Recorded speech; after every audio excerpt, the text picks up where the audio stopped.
Good morning friends and fellow travelers, and welcome back to yet another video, this time from Cusco, Peru. New country, new things to see, new history to learn, but most importantly, new adventures awaiting.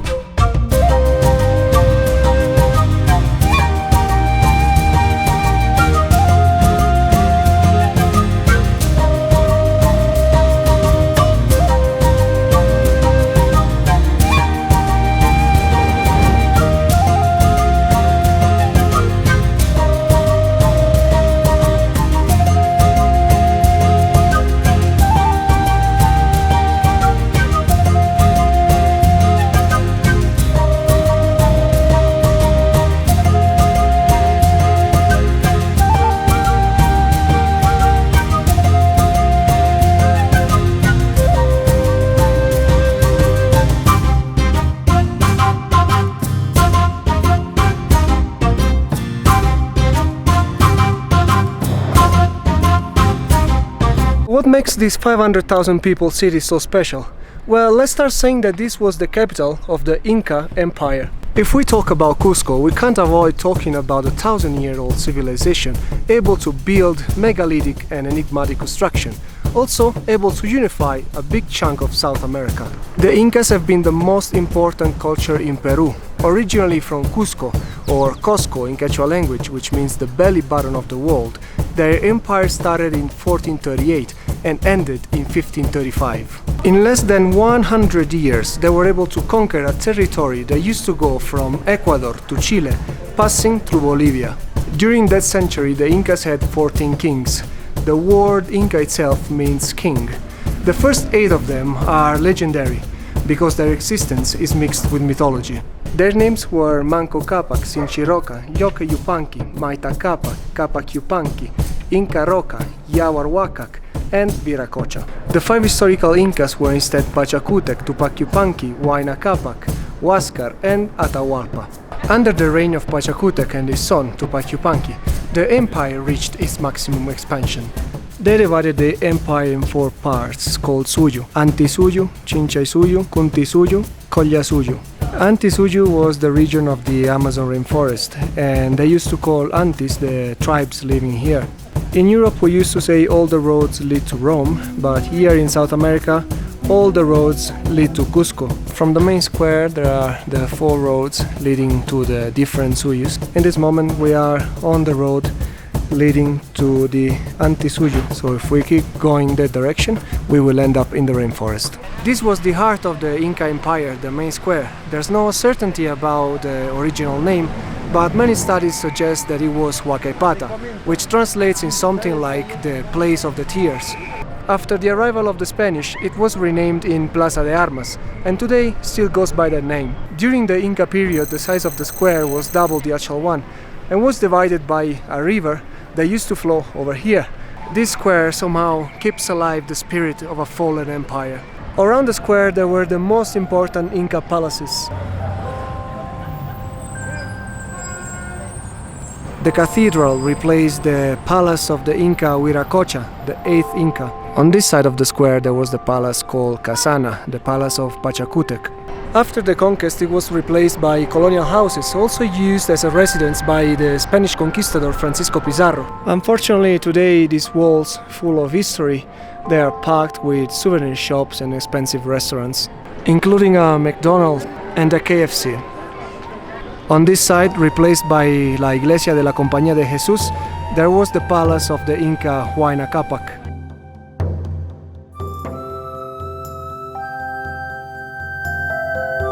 Next to the old palace of Huayna Capac, there's another building called Acliahuasi. This was the palace of the chosen women, girls selected to perform specific activities like textiles or the preparation of the chicha, the drink of the gods. The chicha was a sacred drink for the Incas. It was made with fermented corn, and today you can still find it pretty much everywhere. The girls used to enter this place when they were just 8 years old to make sure they were still virgin. There were buildings like this in every province of the empire, and the girls could be selected among any of the social classes. In fact, the only criteria for them to be selected was their beauty. But just here in Cusco they were selected among the nobility, because they were supposed to get married to the most important of the gods, the sun. Today all that's left of those glorious buildings are the lower parts of the walls. The way these massive stones have been cut and put together is simply remarkable, especially if you consider the fact that the Incas didn't know the iron or the wheel to move them around. The only thing they used to smooth them out was a harder rock. It's all so precise that you can't even fit a banknote in between the rocks. At the center of the square, the monument to the Inca representing Manco Cápac, the first legendary Inca, founder of the empire. All this square was covered with sand, brought here from the coast of Peru. Now, just to have an idea, it took me 25 hours to reach Cusco from Lima with a bus. This behind me was the place where the last Inca rebel was executed by the Spaniards at the end of the 18th century. His name was Tupac Amaru II. He was executed here along with his whole family. Just 40 years later, the whole South America would have been freed by Simón Bolívar. The city was built with the shape of a puma, the symbol of life on earth and strength for the Incas. This is the old Cusco, and you can see here the shape of the puma. That's the head, that's the tail, and this one is the square, which is the heart of the puma.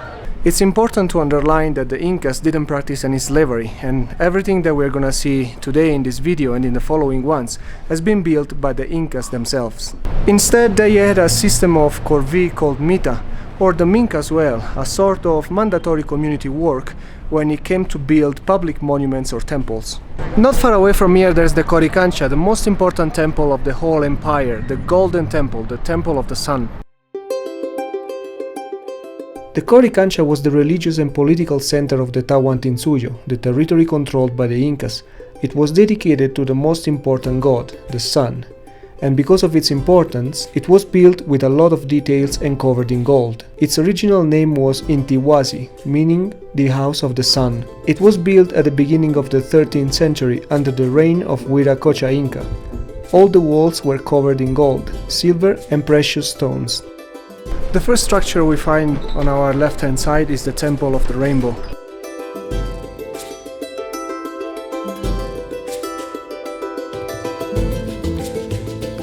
It's called the Temple of the Rainbow because when the Spanish arrived, it is said they found a huge rainbow painted over here. For the Incas, the rainbow was very important because it was considered the son of the sun. All the niches on the wall were used to keep idols, probably made of gold. You can also appreciate the symmetry of the entire complex stepping on this stone and looking in that direction. All the windows are aligned. When you see doors this big, it means that the building was very important. When the Spanish arrived, they stole the gold and destroyed the temple. The temple passed into Francisco Pizarro's hands, who gave it to the Dominicans. They demolished whatever was left of it and built the church of Santo Domingo.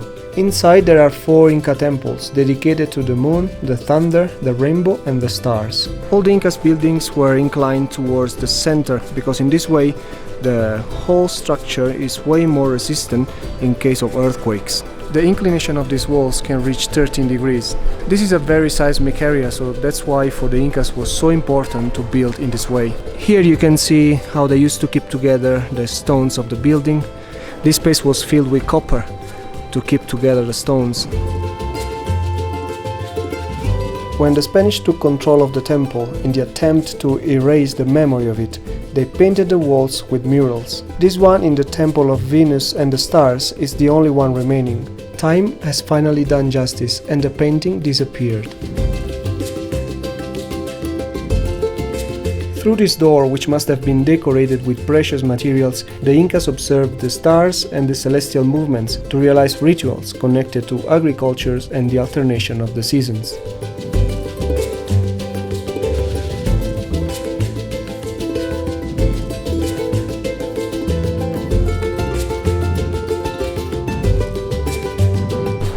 On this piece of gold we can see the system of beliefs of the Incas. Over there's the sun, the moon, the Pachamama, the earth, the snake, rivers, the men and the women, the jaguar, the clouds, the trees, the stars. We are entering the most important corner of the Qorikancha. This niche used to contain a human-sized anthropomorphic golden statue of the sun, which was probably the most important statue in the whole empire. All this place was a huge courtyard, but the Spanish replaced it with a church. All over here there were real-sized golden llamas and real-sized golden corn. Imagine which kind of spectacle must have been. Inside here, people still leave offerings when they come to visit this place. We can see coca leaves, candies and coins. We are basically standing in the most important space of the whole Inca Empire.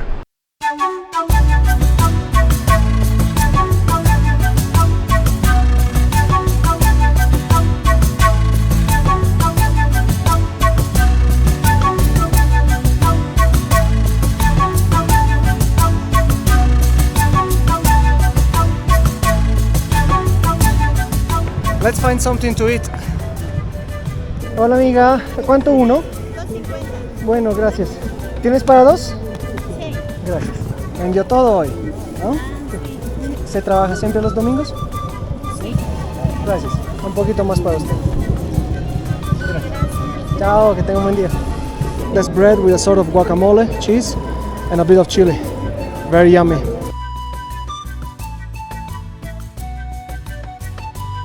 This is Mercado San Pedro. It's the perfect place if you want to try some local food.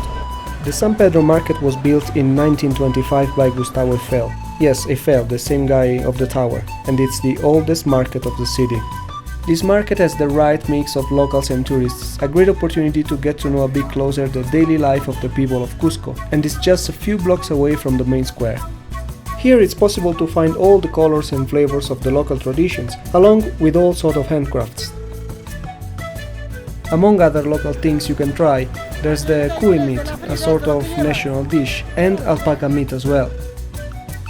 But if you are more into natural medicine, for example, there's plenty of coca leaves around, muña, and also blood of grado. The secretion of this bark is said to be perfect to heal wounds. Fruit, corn and potatoes are everywhere. And did you know that Peru has more than 4,000 varieties of potatoes?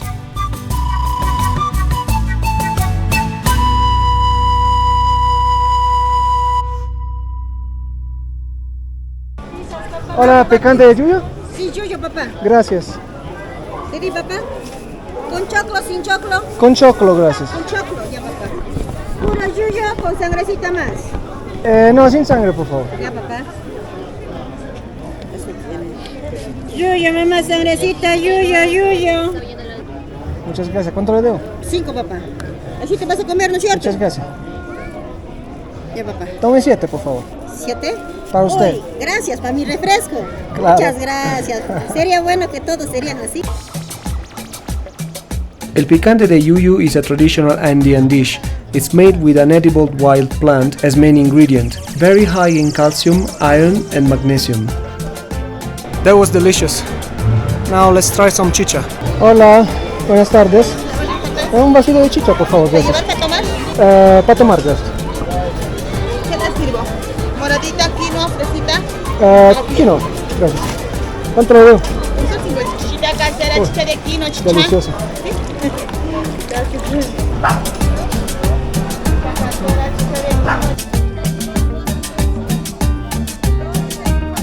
Hola, mami.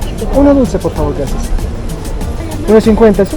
Son 50. Un poquito más para usted. Ay, gracias, muchas gracias. When you buy something on the street, please try to leave them something extra. You are literally giving them a reason to smile.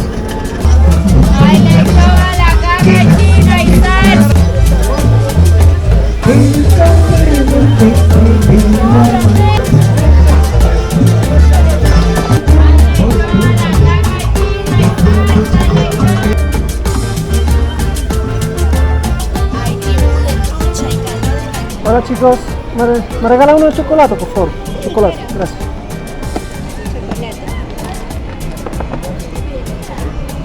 Gracias.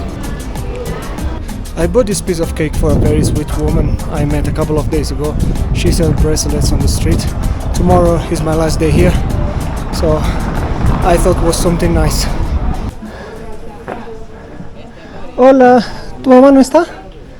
Oh, bueno, yo voy a traer eso para tu mamá. ¿Lo puedo dejar a ti?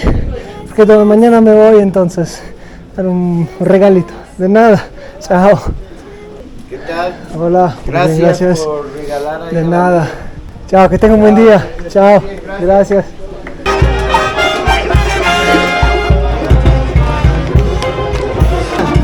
Ahí está el nuevo jale, el sucursal Fernández. Muchísimas gracias. En los timbales, el sucursal Fernández, el popular tabalista. Claro que sí. Muchas gracias. También el saludo muy especial a toda la familia militar que el día de hoy se ha dado cita a esta Plaza de Armas. Que el día de hoy han venido a presenciar esta ceremonia de homenaje a nuestros símbolos patrios.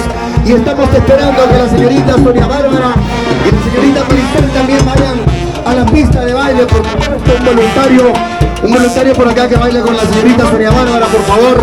Ya se viene el concurso. Y también tenemos, por supuesto, muchísimas sorpresas para ustedes el próximo domingo, que se va a dar cita a esta Plaza de Armas. La querida Emerson Rojas Carrillo, el más tigre de todos los tigres, claro que sí. Gran abrazo, mi comandante. ¿Dónde está mi comandante Cienfuegos? Mi comandante Cienfuegos dice presente, claro que sí. En esta bonita mañana de saludo y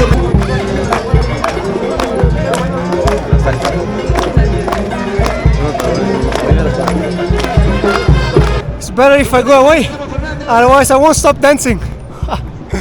Super cool though. We have been walking in the city center for a fair bit. Now it's time to explore the surrounding hills because they are packed with Inca ruins. And we are gonna start with Sacsayhuamán, the huge Inca fortress overlooking the entire city.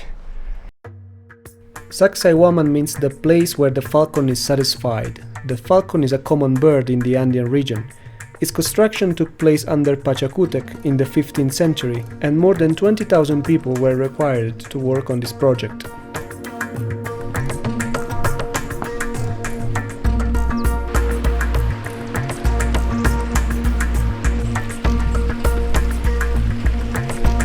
This is the first site of the megalithic stones of this complex. Amazing. Some studies suggest that this was not a fortress because the Incas didn't need one. So this was purely the temple of the sun and the thunder. Unfortunately, today we can just see around 40% of the original structure. The archaeologists have been excavating this area and they found out that the rocks go deep in the ground for an extra 3 to 4 meters. On this huge green field behind me, the Incas used to celebrate the Inti Raymi, the biggest festivity of the empire, in honor of the sun god. You have to imagine around 50,000 people gathering here, very colorful, chanting, celebrating this event, while the Inca used to assist from its throne up there. The main doors of this complex aligned perfectly with the sun during the solstice in June. Sacsayhuamán was very important for the Incas both culturally and spiritually. These rocks reflect how advanced was this civilization and their relationship with both cosmos and nature. Let's get to the Inca throne to check the royal view.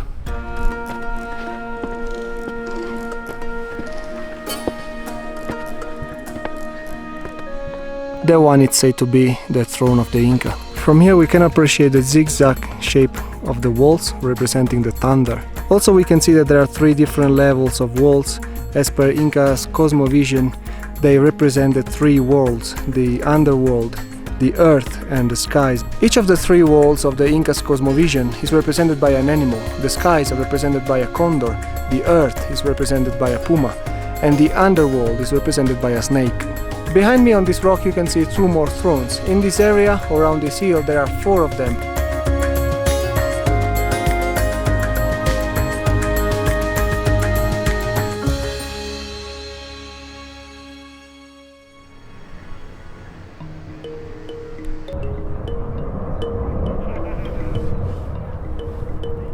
Sacsayhuamán has also been a major battlefield in 1536 when the Incas tried to retake the city from the Spanish. But despite the fact that the Incas were around 50,000 and the Spanish just a couple of hundreds, they lost the battle and around 20,000 Incas lost their lives inside those walls. Also, Juan Pizarro, the brother of Francisco Pizarro the Conquistador, lost his life in this battle.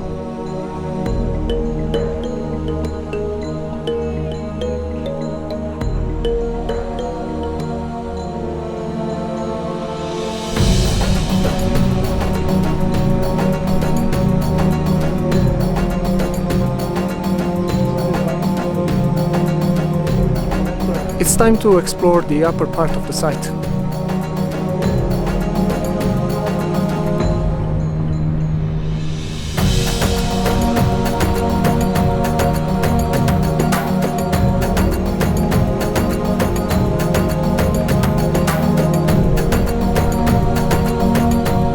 When you see small rocks around, it means that the wall has been restored. We just reached a place called Muyuk Marca. Muyuk means circle, and it takes the name from the shape of the building that used to stand there. All this complex for the Spanish must have been an astonishing view.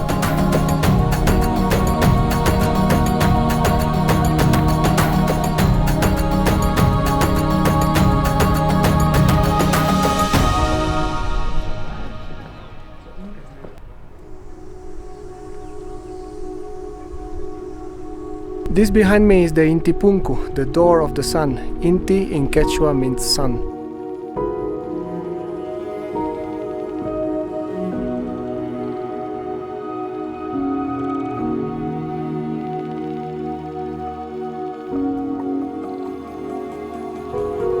Sacsayhuamán is simply an archaeological marvel and one of the most spiritual and mysterious places around the world. And still today many locals come here to honor their traditions.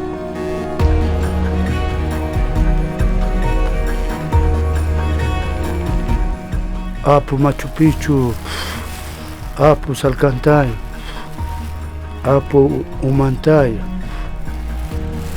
Apu Ausangate, Apu Guanacauri, Apu Sacsayhuamán.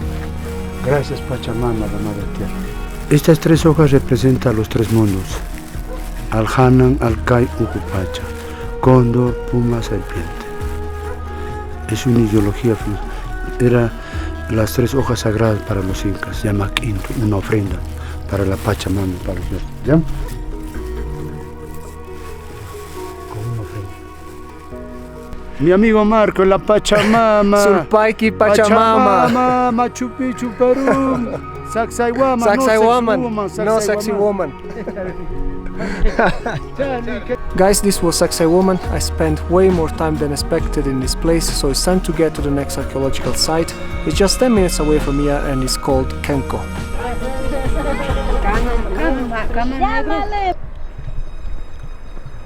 Here we go, Qenqo.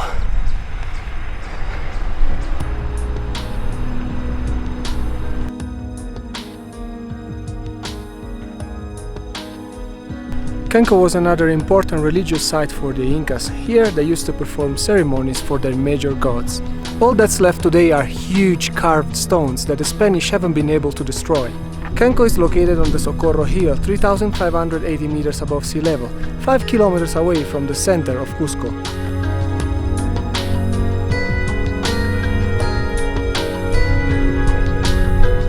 At the center of the complex there's a rock that used to host figures of monkeys and toads. During their ceremonies, the Incas used to place the mummies of the kings around this rock. The name Qenqo in Quechua means labyrinth, because all around the place there are lots of tunnels and passages like this one.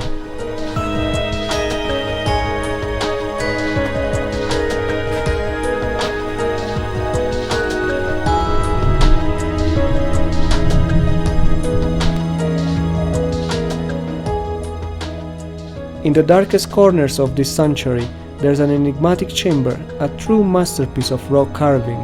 This, historians say, was the place where the Incas were embalmed.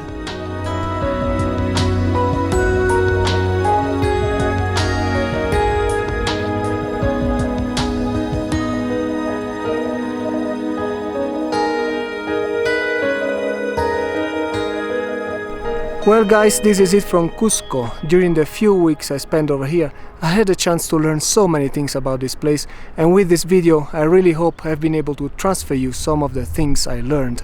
Don't go anywhere, I repeat, don't go anywhere, because in the next video, guys, you'll see.